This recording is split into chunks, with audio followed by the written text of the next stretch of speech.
అందరికీ కూడా శుభాశీస్సులండి. South India సర్వాధికారి యూట్యూబ్ ఛానల్ ద్వారా రాబోయేటువంటి అన్ని విషయాలను కూడా ముందుగానే తెలుసుకోవచ్చు.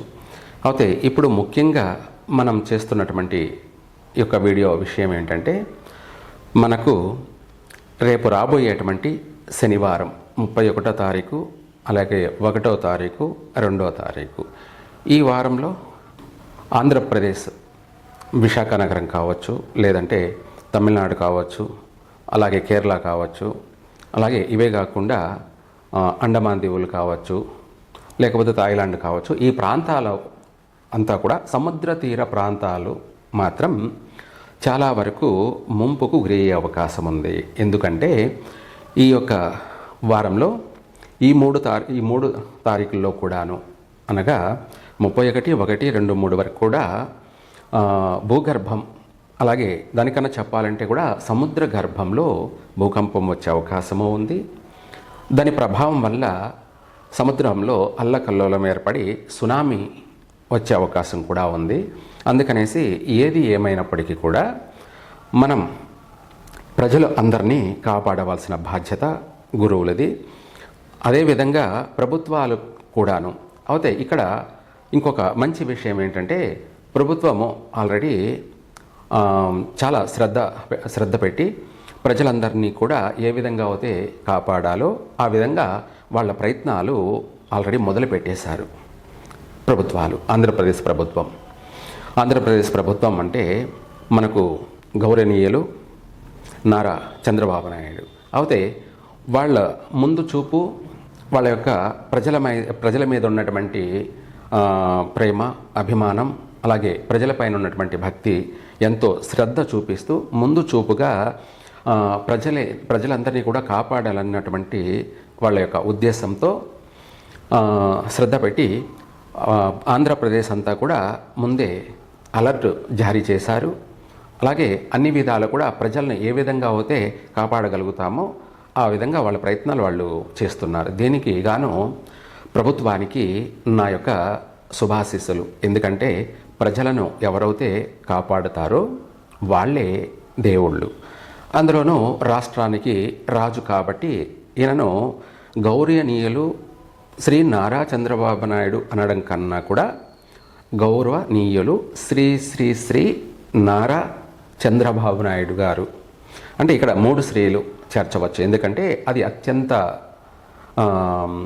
పవిత్రమైనటువంటి, గౌరవమైనటువంటి, ప్రకృతి ప్రకారంగా ఇచ్చేటువంటి సన్మానం. అంటే ప్రకృతి ప్రకారంగా ఆధ్యాత్మికంగా ఇచ్చేటువంటి సన్మానము, ప్రశంసలు అని కూడా చెప్పవచ్చు.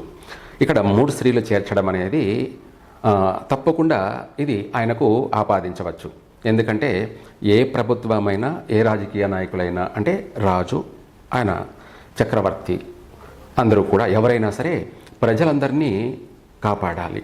ఇది వాళ్ళ కర్తవ్యం. కాబట్టి ఇది చక్కగా వాళ్ళు నిర్వర్తిస్తున్నారు. అయితే ముఖ్యంగా చెప్పాలి మరి అంటే కూడా ఈ యొక్క గ్రహాల యొక్క కలయికలు, గ్రహాల యొక్క ప్రభావం వల్ల సముద్రంలో భూకంపం ఏర్పడే అవకాశం ఉంది. దానివల్ల అతిపెద్ద సునామీ కూడా వచ్చే అవకాశం ఉంది.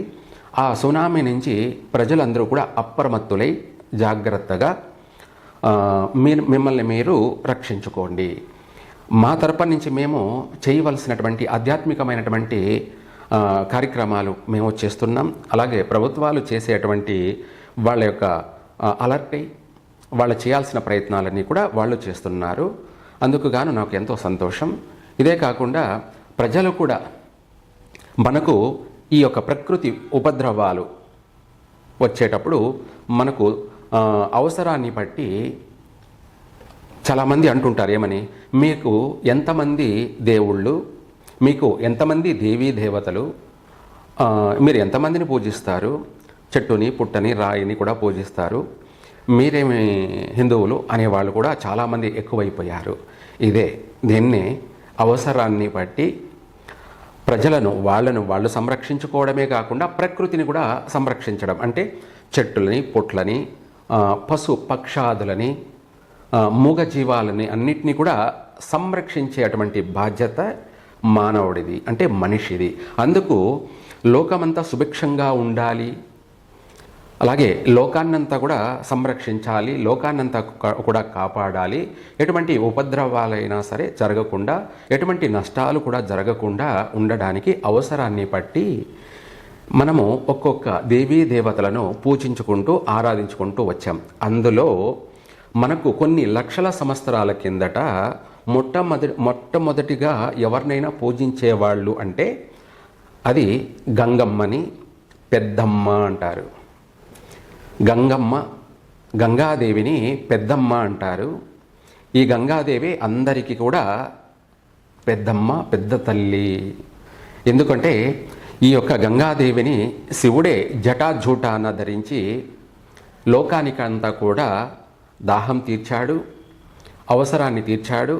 అలాగే ఆమెను ఆ జటాజూటంలో బంధించాడు, అంటే కట్టడి చేశాడు. మన గ్రామానికి చెరువుని ఎలా పెట్టుకుంటాము, ఆ నీళ్లు ఆ యొక్క నగరం పైన పడకుండా, గ్రామాలన్నింటినీ కూడా ముంచి వేయకుండా వాటిని కట్టడి చేస్తాం. అట్లాగే ఆ గంగాదేవి ప్రపంచాన్నంతా కూడా ముంచెత్తకుండా, గ్రామాలని, నగరాలని అన్నిటినీ కూడా ధ్వంసం చేయకుండా, నాశనం చేయకుండా ఆ పరమశివుడు, ఆ పరమేశ్వరుడే సాక్షాత్కరంగా ఆ గంగాదేవిని నిలువరించడానికే ఆయన జటాజూటాలతో అనే ఆ వెంట్రుకలతోటి ఆమెను బంధించాడు. అంటే ఆమెను నిలువరించాడు, నివారించాడనమాట. అదే భాగంగా ప్రజలందరూ కూడా, స్త్రీలందరూ కూడా గురువులుగా మేము చేసేది చేస్తూనే ఉంటాము. అలాగే అందరూ కూడా ప్రజలు, అందులో ముఖ్యంగా స్త్రీలు ఈ మంత్రాన్ని పఠిస్తూ గంగాదేవికి, అంటే సముద్ర తీరంలో కావచ్చు, ఎక్కడైనా సరే గంగాదేవికి మీరు చెరువుల్లో కావచ్చు, ఒక చాట తీసుకోండి, ఒక ఎరుపు జాకెట్టు, అలాగే లేదా తెలుపు జాకెట్టు కానీ, అలాగే మనకు వస్త్రమే 2 వస్త్రాలు, దీంతోపాటు పూలు, పండ్లు, అలాగే పసుపు, కుంకుమ, వీటితో పాటు తాంబూలము, కస్తూరి తాంబూలము, అలాగే ఒక దీపారాధన వెలిగించేసి ఆ చాటలోనే ఆ పసుపు కుంకుమని ఆ గంగాదేవికి సమర్పించండి. ఇదే కాకుండా ఒట్టిగా సమర్పించకుండా ఈ మంత్రాన్ని, నేను చెప్పే అటువంటి ఈ మంత్రాన్ని పఠిస్తూ కూడా మీరు అందరూ అమ్మవారికి వదలచ్చు. మంత్రము అనగా మూల మంత్రం, ఎంతో పెద్ద మంత్రం ఏముండదు. ఓం గంగాదేవ్యై చ విద్మహే మహాగంగాయై ధీమహి తన్నో గంగః ప్రచోదయాత్. ఈ మంత్రాన్ని పఠిస్తూ అమ్మవారిని శాంతి శాంతి శాంతి, మాం రక్ష రక్ష, సర్వ ఉపద్రవ నివారయ, సర్వ ఉపద్రవ నివారయ నివారయ అంటే రాబోయేటువంటి ఈ సముద్ర ప్రళయాలు కావచ్చు, అలాగే భూకంపంతో కూడుకొని వచ్చే ఈ సముద్ర ప్రళయాన్ని నివారణ చేయడం. అంటే అలా ప్రతి ఒక్కరు కూడా ఈ మంత్రాన్ని పఠిస్తూ ఓం గంగాదేవ్యై చ విద్మహే మహాగంగాయై ధీమహి తన్నో గంగః ప్రచోదయాత్, సర్వ ఉపద్రవ నివారయ నివారయ నివారయ. రాబోయేటువంటి ఈ సముద్ర ప్రళయాలు కావచ్చు, ఇంకా 10,000 ఉపద్రవాలు కావచ్చు, సునామీలు కావచ్చు, ఎటువంటి వాటినైనా కూడా నివారణ చెయ్యి అని మనము ఆ పెద్దమ్మకి మనము మంత్ర రూపంలో బీజాక్షరాలు, అలాగే గంగా గాయత్రి మంత్ర రూపంలో అమ్మవారిని శాంతింపచేసుకుంటున్నాము. అలా చేయడం వల్ల ఆ సముద్ర ప్రళయాలు రాకుండా నివారణ జరిగే అవకాశం ఉంది. నీటి వల్ల ఎటువంటి ప్రజలకు నష్టాలు జరగవు, ఎటువంటి నీటి గండాలు కూడా జరగవు. నీటి వల్ల ఎటువంటి ప్రాణ నష్టాలు జరగకుండా పూర్తిగా నివారణ జరుగుతుంది. ఇది ప్రతి ఒక్కరు కూడా చేస్తే ఇంకా కూడా వాయువేగాన, గాలి ద్వారా అమ్మవారికి ఈ మంత్రాన్ని చేరవేస్తున్నాము.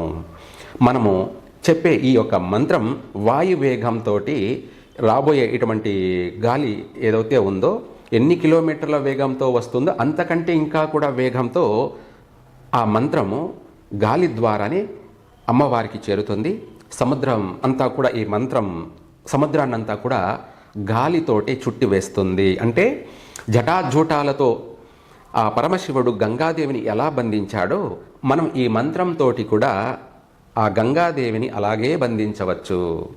ఆ మంత్రాన్ని దాటి ఒక్క నీటి చుక్క కూడా మన నగరాలపైన కానీ గ్రామాలపైన కానీ ఒక నీటి బొట్టు కూడా వచ్చి పడడానికి వీలు లేదు. ఒకవేళ అవసర నిమిత్తం మాత్రమే వర్ష రూపంలో కురిచేటువంటి నీరు మాత్రమే పడుతుంది.